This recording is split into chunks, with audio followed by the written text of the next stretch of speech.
Hello again, friends, and you are my friends, and welcome to your live match preview. It is Saturday. We are live. I know it's all different. We've never gone live on a Saturday with a match preview, but here we are once again. I'm joined, as always, by the media mogul himself, Matthew Phillips. And Matt, as the intro was playing there, and we were playing that absolutely epic rock intro, I actually realised we've both got to do something this afternoon, and I don't think you realise it is what we have to do. We've got to go onto our Talking Town thread store and buy some hoodies, because I'm not in merch and you're not in merch. No, I didn't want to double up after wearing merch last night. I do have merch with me, of course. I've got the tee. There's the mug. Good man. I've got to do the gag, haven't I? There's a couple of other mugs there, but go and check that out. No, donuts, please. Donuts. Oh, yeah, sorry. Yeah, we're donuts.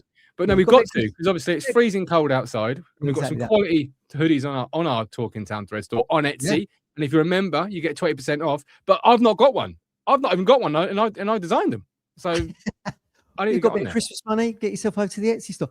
Good quality gear, actually. I was thinking that the sweater I was wearing last night is good.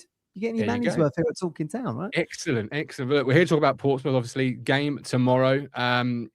It's an interesting game, Matt, as we sort of enter into it. Before we get into our confidence rating, our gut meter check, Portsmouth are having a little bit of a personnel crisis because they've got an injury. Yeah, they really are. They've got 12 players who are either out or doubtful, including Marlon Pack, who's their number one rated player who scored at Portman Road, you might remember, albeit that consolation right out of death at the Churchman's. He's out. Captain, I think. Ogilvy's out. Murphy's out. Hayden Matthews a doubt. The lad who was supposed to come in to replace Chaplin, Kasnowski, something like that. Knee injury.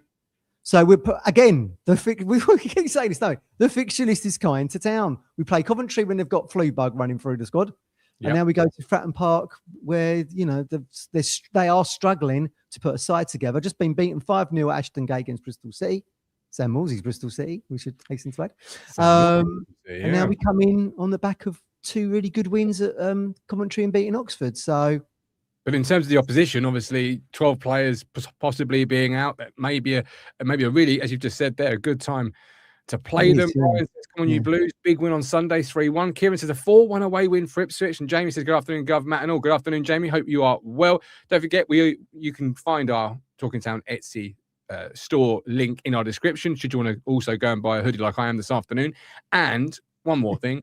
We want your opinions, whether during the game, before the game, or after the game, on our speakpipe.com/Talking Town service. It's a voice message service. It's free. You don't have to sign up. Don't have to leave any name if you don't want to. And it's just as easy as leaving a WhatsApp voice message. I'm sure you all do anyway, but want to hear it before the game, during the game, or after the game. I want to kick things off today. I don't normally do this on a match preview, but with a voice message. It came in late last night after the show. So I'm going to play it, and then we can get some thoughts off the back of it. Here we go.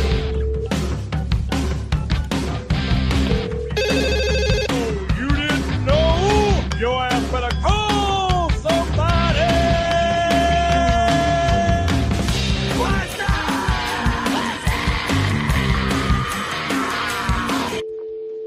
Hello, Matt and Gov, my friends.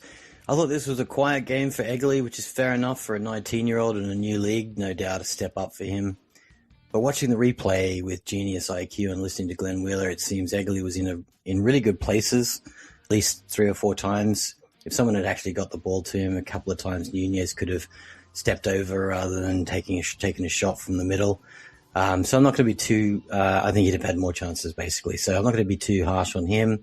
The 4 at the back was solid again, even O'Shea making some passes. But, 2 or 3 again. We always get those.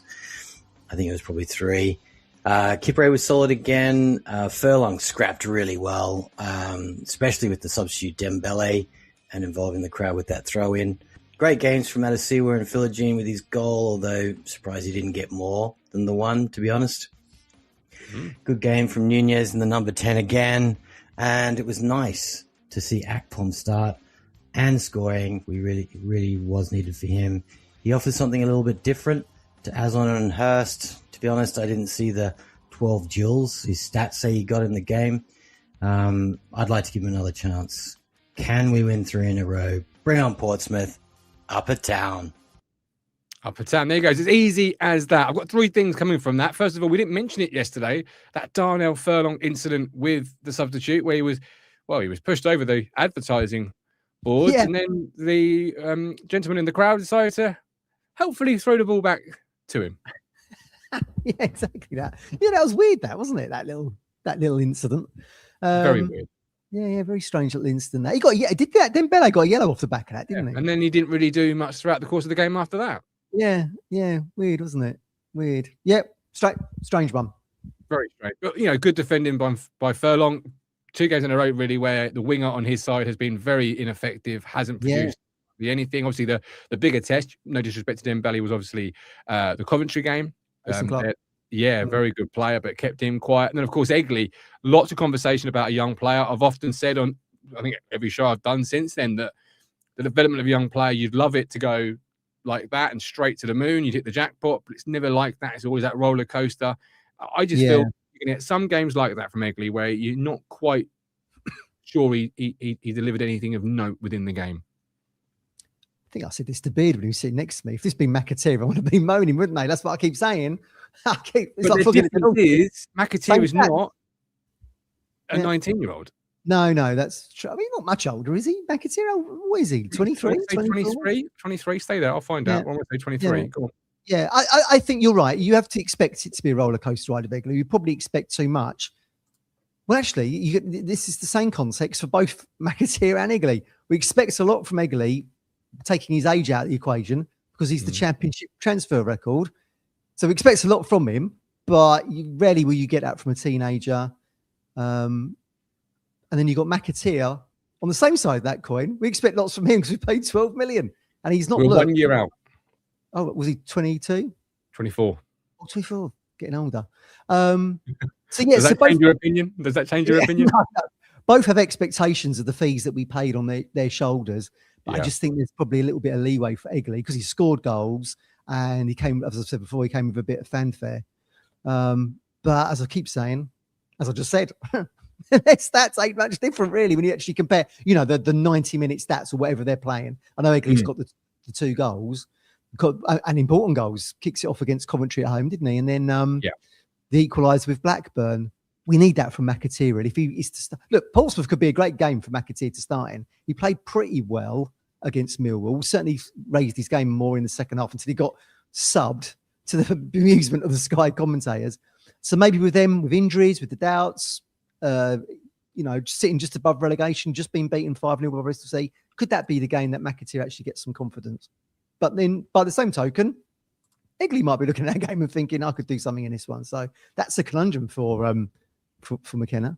Do you even put Wes Burns back in for a start? Exactly. You've got Wes Burns as well. Craig says, mate of mine's brother is a syndicate holder there at Portsmouth. Says they're on the ropes and will probably go down this season without an investment. Also says Chaplin, a massive disappointment since he went back there. Don't worry, Craig's brought it up, Matt, not you. She ain't got to put a pound in the Talking Town going out pot. He'll soon be back in Town Blue. No more Pompey. Town Blue. Chaplin. He's £1 in the pot. In we go. Look at that. Look. That's how you do it, ladies and gentlemen. Set him up. Put that towards your Etsy fund. Kian doesn't rate McAteer. Trevor says Egley's young, but he did cost 17 million, which is very true. But when you look at the stats, what you say is fairly true in previous weeks in terms of their stats being very similar. The only real difference, obviously, is what I would call the more important stat, which is obviously 2 assists and goals as well. Whereas keep talking. I'm gonna have to. I've got to plug in the battery. The battery is running low, ladies and gentlemen. Well, I'll take the opportunity to remind you that we are partnered with Match Bingo.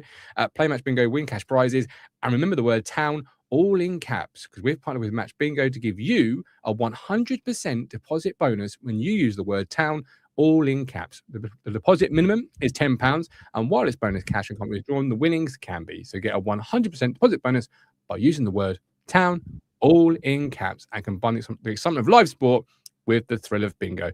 Terms and conditions apply. Please gamble responsibly. Visit begambleaware.org for more information should you need to. Over 18s only. And of course, you don't have to just focus on town games. They do a whole host of other games on there, including obviously this afternoon's. It's strange, Matt. It doesn't feel like a Saturday, but it is a Saturday. There are other football matches going on. And of course, we're here to discuss R1 to move itself on to the gut meter. This is quite simple. 1 to 10, 1 being not confident at all, 10 being the most confident you've ever been in your life. Where are you on the 1 to 10 gut meter scale and why are you there? I wasn't confident I was still going to be on the show there. people who've watched the show before, my battery goes. I've disappeared, but we're plugged in. We're good. Yeah, funny one, isn't it? What Ipswich is going to turn up at Fratton Park? The good one. Because we were all disappointed on Boxing Day against Millwall and felt that was points dropped.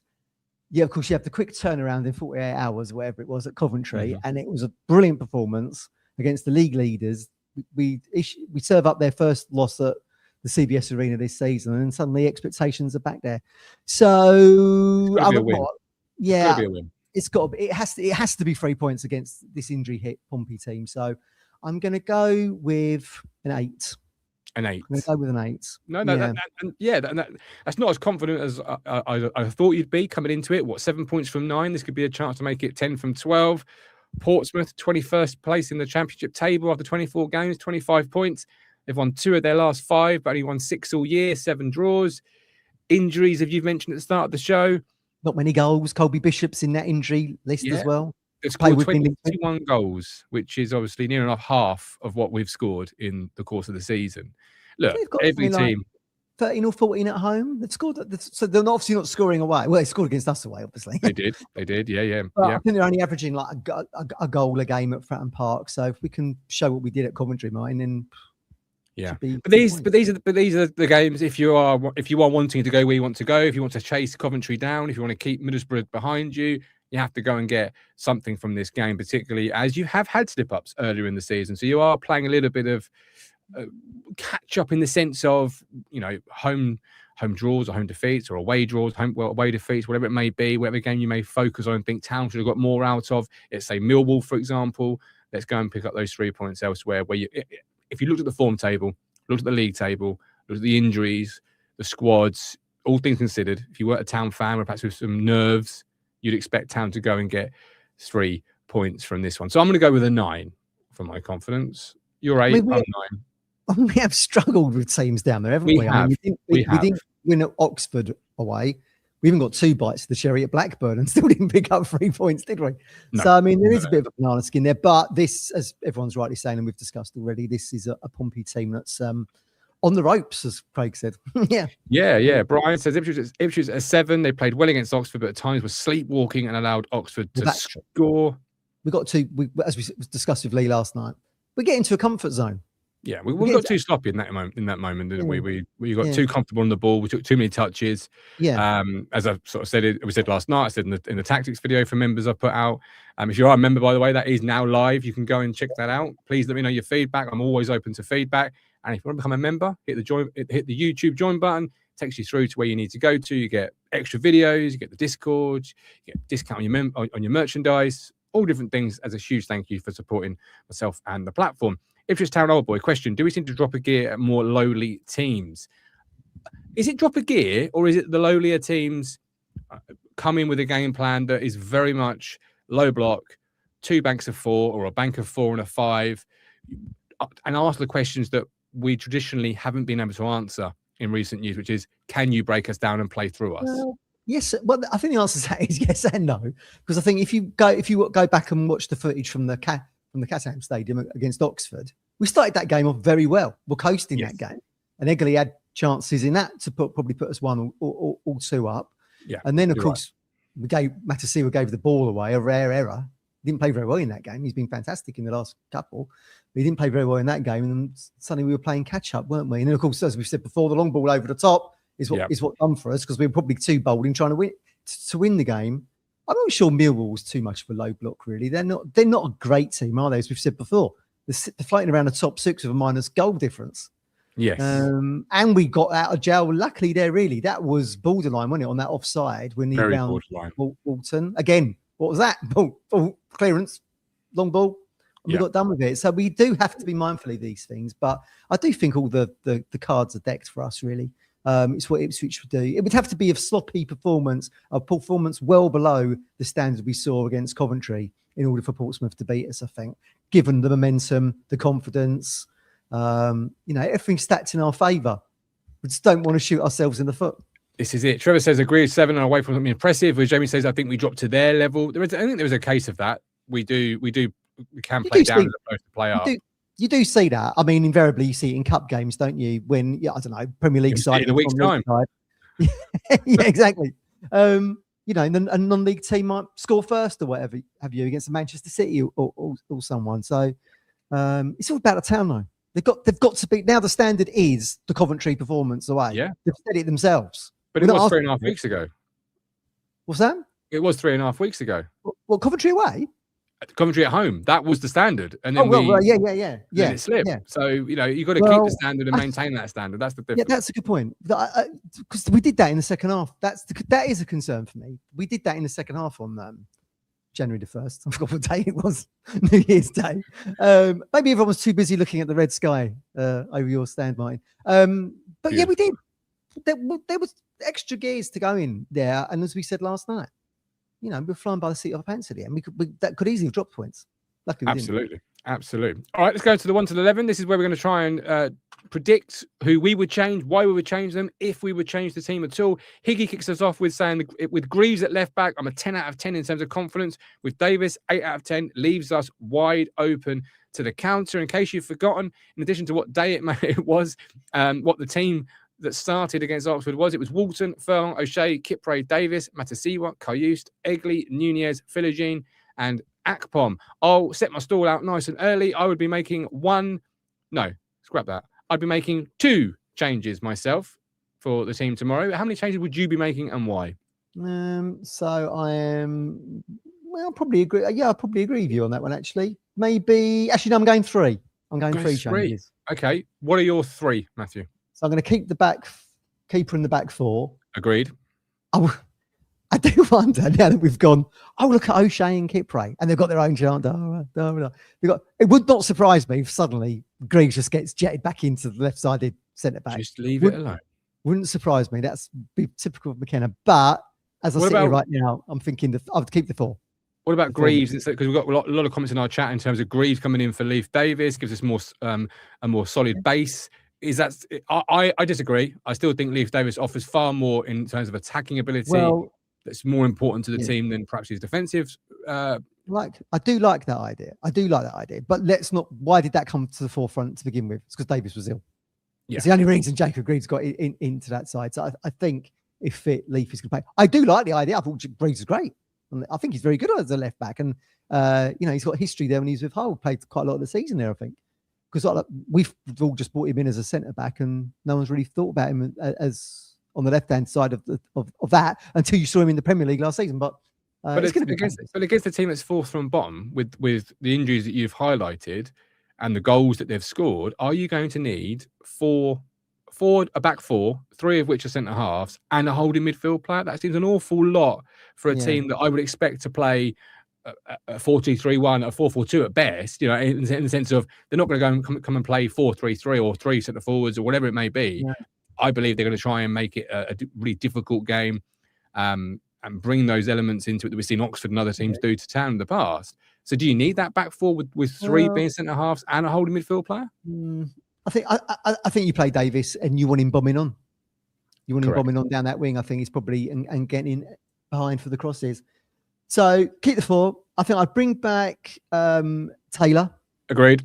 Very well at commentary. So he'd come in alongside Matasiwa. I'd bring McAteer in on the right-hand side, give Egley a rest. There's an argument to bring Wes back in there.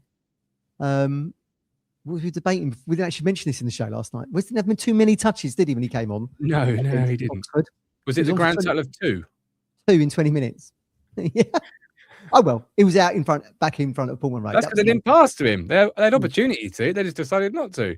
He just came on for the ovation he got. We was all delighted. It's like a training ground routine where it's like, you can't pass to this player here. You can pass to anybody, but you can't pass to the player here in the bib. Yeah. It's very strange. He did make one completed pass, though. He said 100% pass rate, I think. There you go. He's back. So I think I'd give McAteer another run now. And then see how the game's going, whether or not to bring Burns or Egley on there. Jack Clark has to start on the left, I think. Agreed. Yeah. That was my 2 changes. And Taylor and Akpom will keep his place because he scored.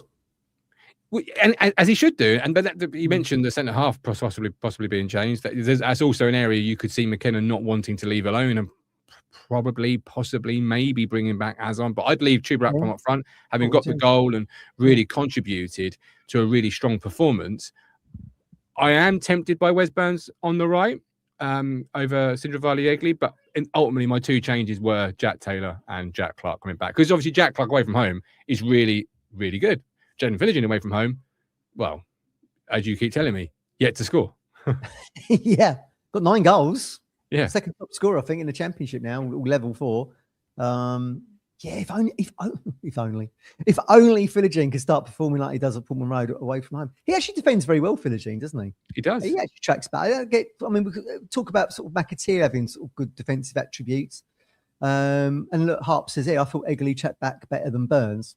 Philogene does that very well. I think this goes under the radar because he scores all these worldy goals. I think that goes under the radar a little bit. And he doesn't really put in, as we've said before, he doesn't really put in huge tackles, does he? He's sort of very clever, sticks out a foot, would try to sort of 360 the ball away, try and spin it away from the opposition. He's quite clever in his tackling. Probably reduces the risk of getting injured, I suppose. But yeah, we were talking about having to go up gears away from home. Philogene's definitely one who's got to do that, I think.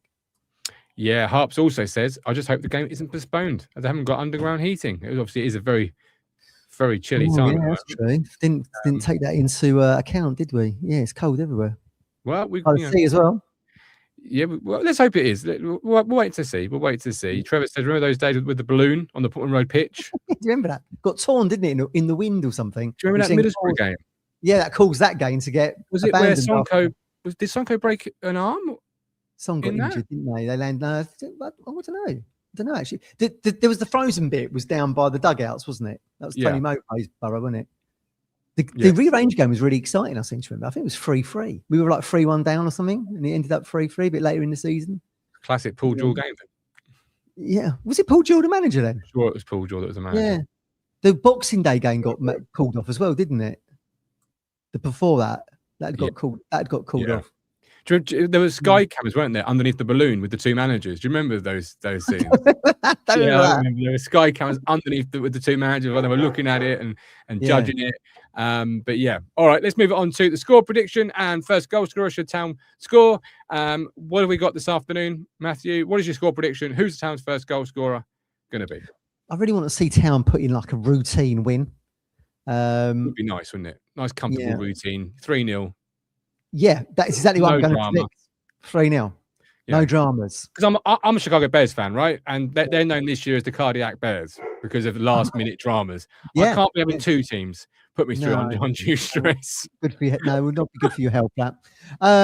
Yes, I think I would like to see Town routine, maybe 1-2-0 at the break. No, I'm not trying to disrespect Portsmouth here, but we should be levels above these, certainly with the results we've had and the injuries that Portsmouth are having to deal with. So I think I'd like to see us 1 or 2 up at the break, add another in the second half. I think if Jack Clark starts, hopefully he can score. So I'll go with him for my first score. Like if Akpom or Weevan starts the game, well, we know one of them will do. It'd be great to see them get on the score sheet as well, just to add a little bit more confidence to them and potential competition should we get this number 9 through the door sooner rather than later. You got to think sooner, right? Yeah. Well, Coventry are moving early with their business. I've seen they've been rumoured with some players, haven't they? Have they actually signed anyone yet? I can't say they've actually signed somebody, but I know from my Discord they've certainly been linked with some good players. Harp says early goal, then could be a cricket score. Smolix is back training with the group. That's what we were told by Mckenna, or we will be soon. One of those two. I can't remember what Mckenna said in that regard. So maybe a Sammy cameo from the bench. Who knows? Who knows? Talking of a 9, it looks like George Hurst isn't a million miles away. Maybe after the Blackpool game. Yeah, I hope that doesn't change how we. That's what I was about to say to you. Yeah, that centre forward area. I hope that doesn't change how we view it, because even when he's back fully fit, we still need a centre forward. It was still a position of need. Can we accommodate? Well, I mean, it depends where you think you're playing Akpom. I mean, Akpom was bought for the 10, wasn't he? He's only playing the 9 because Hurst isn't around. So maybe it doesn't. Maybe it doesn't affect that. When Ed Schwartz says, as we said last night, when Ed Schwartz says we've got money to spend in the window, you've got to think it's got to go on that position. I mean, where else are you spending the money? Maybe another midfielder. Yeah. But you've got 2 top scorers on the left-hand side. You've got an abundance of options on the right. You haven't got bad options at the 10, I guess.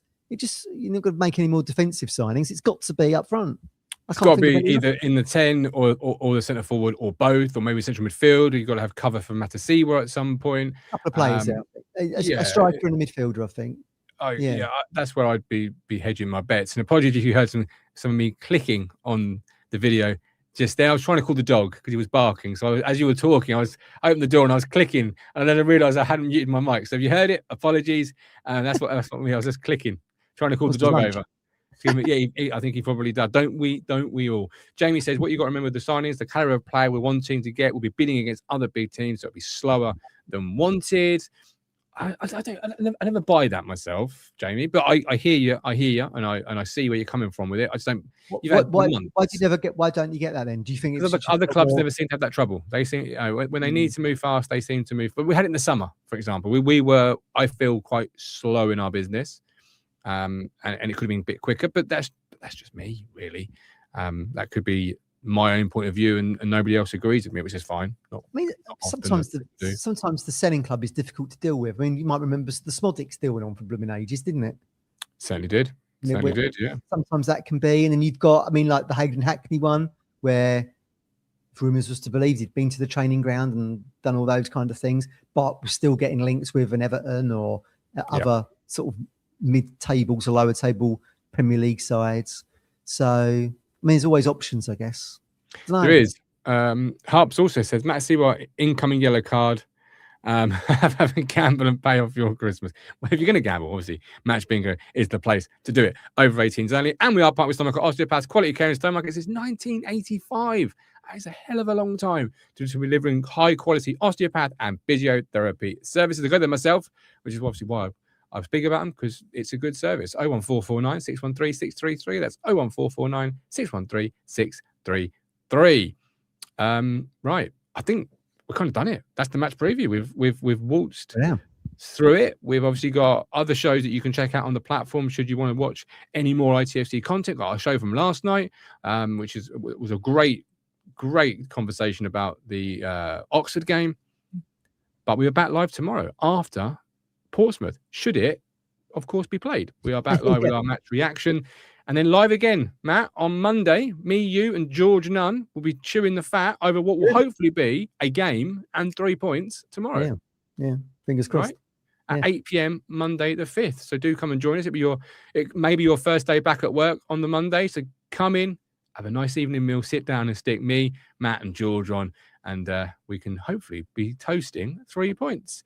Harp says, nice segue. You are welcome. It was incredible, Harps. You've been here a while now. You know the segues, and you saw the opportunity and you lined me up. A bit like Darnell Furlong sliding that ball to Tuber Atpool. And I just said, thank you very much, and tapped it in. But we are done. Anything else before we leave, Matt? Are you done? No. Again, can we still wish everyone a Happy New Year? What is it, the 3rd? Where's that stop? At what point do you stop having to say Happy New Year to people? I think once people have gone back to work, maybe on the 5th. That's it. But some are back at work, Matt. They're not all like you. No, exactly that. But Happy New Year to everyone. Let's hope we're toasting promotion success when we get to Don't forget our voice message service, speakpipe.com/talkingtown. Leave your opinions, your questions, your rants, your praises, and welcome to Talking Town on the 5th of May. Happy New Year. that's what it'll be. It'll be Happy New Year all year long. But until next time, take care. God bless. All the best. You've reached the end. Thank you so much for watching. Hit here to subscribe. It's totally free. And hit here for more Talking Town videos. I'll see you on the next one.